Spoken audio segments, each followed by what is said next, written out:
guys, Josh from soccerreviewsforyou.com, bringing you my review plus on-feet video of the Nike Train Speed 4s in the CR7 colorway. Now this of course is not a soccer cleat or a football boot. This is a pair of trainers. So these are designed for pretty much anything. Running, jumping, sprinting, lifting weights, whatever it may be, this shoe can handle it. And being that training off the field is just as important as training on the field, this is something that I figured you guys might find interesting, especially considering this one does have CR7 branding on it. So in today's video, we're gonna go over all the details on the performance qualities of this particular shoe. I'm a big fan of these. I've been using them over the last 3 weeks pretty consistently. So we're gonna go over all the details. Stick around if you wanna learn more. If you're interested in a pair of these for yourself, unfortunately the CR7 colorway is pretty much sold out everywhere, but the Train Speed 4 is available in quite a number of colorways at the moment. So there'll be a little pop-up on screen, or you can click the first link down below. That'll take you to the review page on my website. And on that page, you will find buy it now links for all the currently available colorways of the Train Speed 4 at and below the $100 retail price. So again, if you're interested in a pair, a little pop-up on screen, first link down below, go ahead and check it out. And with that being said, let's get right into the review. One of the first questions that people always seem to ask me whenever I review a pair of training or running shoes is, can you play soccer in them? And with this particular pair, you could probably get away with it. The material itself, being that it is this kind of more rugged synthetic, is gonna hold up just fine. Some of the fly wire is exposed, but I wouldn't be too concerned about that. And the outsole is fairly low profile, so you can probably get away with it. Is the upper gonna get scuffed up from kicking a ball consistently, if that's something you choose to do?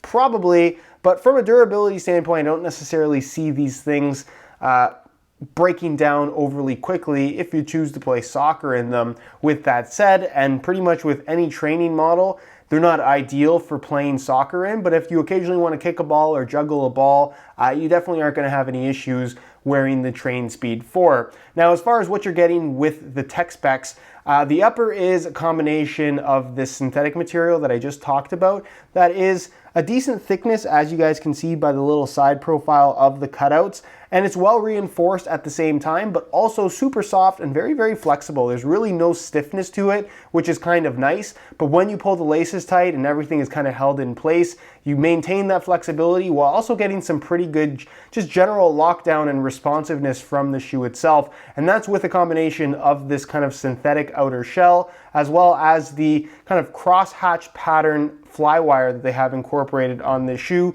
that you can actually see through the little cutouts in the synthetic upper. So it's a pretty neat design in that, as always, the fly wire runs from the base of the sole into the lacing system, but you can see it's in this kind of bigger, wider V formation in terms of how it's spanned as opposed to more of a narrow strip, and it's intertwined from as the kind of fly wire cables themselves kind of cross over each other, and you have this on both the lateral and medial side. So what you're going to find when you pull the laces tight is that it pulls on these cables. You can see it goes over top of the actual synthetic as well, and it just does a really effective job of holding your foot in place quite comfortably. There's not a lot of pressure from the fly wire cables, which is always a concern whenever they utilize this kind of system. And again, the security that you get from this particular lacing setup just works extremely well. You're very locked down, you get a very responsive feel, and that's really all you can ask for from a trainer. You want good stability, and you definitely get it from this particular shoe. Internally, you're gonna find kind of a mesh base layer. It's almost like the same mesh you would find on a pair of Hypervenom Phantom 2s or original Hypervenom Phantoms, and that is that kind of honeycomb layout. So very, very nicely padded, and it's essentially an internal sock lining the inside of the shoe, but the liner is separate from the rest of the shoe itself. So again, good flexibility, super, super comfortable, and it's just a really interesting way of designing a shoe. Because of all the cutouts and the kind of thinner open mesh internal layer, you get really good breathability across the entire upper. There's even little cutouts right here at the ankle, which I thought was a cool look as well. And again, very, very effective in terms of giving you good stability, good lockdown, good responsiveness, being super flexible, and just a very comfortable shoe to train in. No complaints in that regard whatsoever. Laces run through the middle, as you guys can see. The tongue is fully independent, basically up until this point, and then from here down, it's more of a one-piece structure, but it's a very stretchy kind of open mesh design, so Very comfortable to wear, not really anything to break in. Standard low cut at the heel. You do have a little bit of an internal structure right here at the heel as well. Again, just for stability's sake.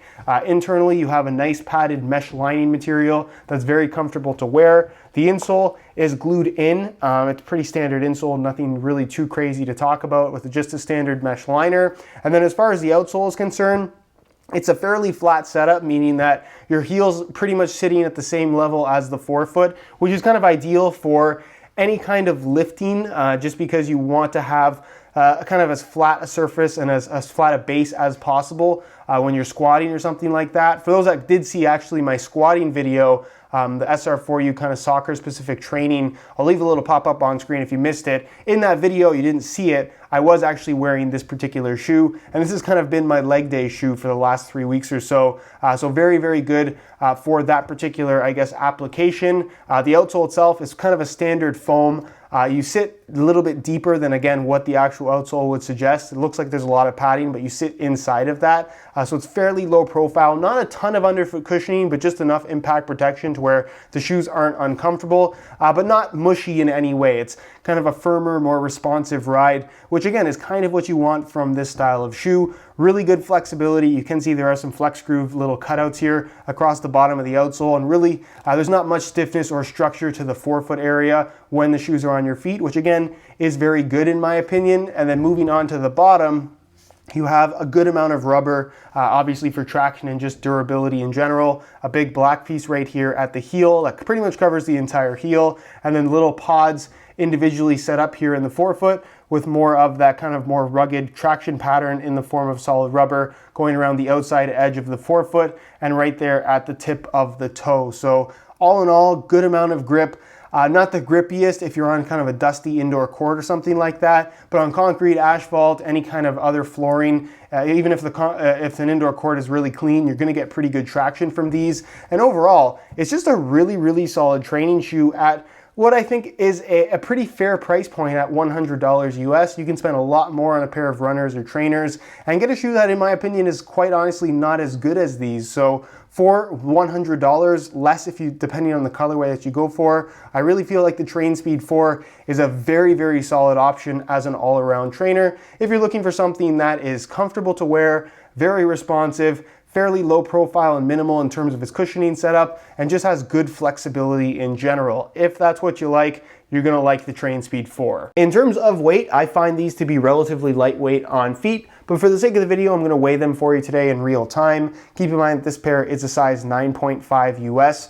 Gonna throw them on the scale, and you can see that they weigh in at 9.7 ounces, the equivalent of 274 grams. So from a weight standpoint, they're under the 10-ounce mark, which is pretty lightweight for a pair of trainers as structured and as solid as these are. Are there lighter options out there? Absolutely, but they're going to be a lot more minimal and perhaps not provide the same level of comfort and just general lockdown and structure that you will get from the Train Speed 4. So as a training shoe, I don't think that the weight is super important. There are lighter options out there, but I think for 99% of people, you're not going to have any issues with the weight of this shoe. All right, so here is a look at the Train Speed 4s on feet. On my left foot, I have the stock gray laces that come with the shoes, and on my right foot, I have a pair of black and neon yellow grid pattern SR4U replacement laces. If you're interested in a pair of replacement laces for yourself, the website to go to is www.sr4ulaces.com. There'll be a little pop-up on screen as well as a link down below in the description. So if you're interested in a pair,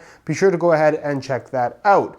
Now, in terms of how these things fit and feel on feet, they're very comfortable shoes pretty much from the get-go. There's not a whole lot to break in here. You slide your foot inside, you have the softness of that internal kind of mesh-based lining material. The synthetic, like I said, is decently flexible, even though it does have some good thickness to it. There's all those cutouts throughout the entire shoe, which does allow for some pretty decent breathability. When you pull the laces tight, those flywire cables that run in that kind of crisscross pattern really do the part in terms of locking your foot in place. Heel lockdown is good, no slippage issues there. And the flexibility outsole is also very, very good with kind of a very flat base and minimal underfoot cushioning, but just enough there to where, like I said, the shoes remain comfortable for pretty much any kind of training that you want to do. As far as the overall fit is concerned, they have some decent width to them, so I will say that these will be suitable for most people. And as far as sizing is concerned, I'm wearing my usual size 9 US here, and the fit and the length is absolutely perfect. So if you are looking to order a pair of these for yourself, I would strongly recommend going true to size in order to achieve the best possible fit. All right, guys, that is it for my review of the Nike Train Speed 4s. Really solid all-around product, and if you're looking for a well-priced pair of trainers, these are ones that I can very strongly recommend. Again, if you are interested in a pair for yourself, you can click the little eye in the corner of the screen or the first link down below. That'll take you to the review page on my website, and on that page you will find buy it now links for all the currently available colorways of the Train Speed 4 at $100 and below, depending on which colorway that it is. If you have any questions regarding this shoe, leave them down below in the comments, and I definitely will get an answer out to you. If you enjoyed today's video, found it helpful and informative, be sure to support it with a like. Subscribe if you haven't already for daily videos on all the latest and greatest soccer gear. You can find all of my social media information linked in the description as well. And other than that, guys, hope you enjoyed today's video, and as always, thanks for watching.